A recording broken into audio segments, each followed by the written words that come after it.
प्राथमिक शिक्षक संघ एनपीएस तरफ 2025 नववर्ष उपलक्षे आज गोटे बंधु मिलन आयोजन करते पूर्व एनपीएस शिक्षक थिले समस्ते एकत्रित होती सहित आमर जो नुआ शिक्षा नीति प्रणयन है एनईपी 2020 से विषय में आलोचना चलती सहित जो माने नवनियुक्त स्कीमेटिक टीचर 32 जन एवं नुआ करी जो माने एक्स कैडर थिले से माने कैडरभुक्त हेले सी 10 जन एवं आमर नुआ कॉन्ट्रैक्चुअल थिले से माने 18 जन अछंती जो माने रेगुलर हेले से माने आउ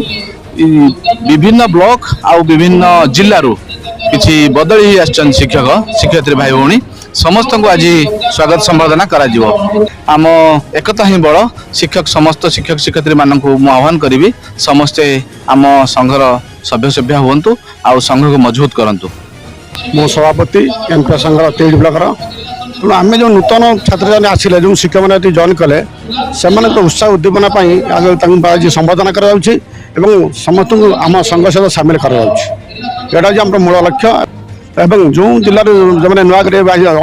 पहुँची से ठीक समय सहित सहयोग करूँ संघीय व्यवस्था भितर जहाँ विधि अच्छी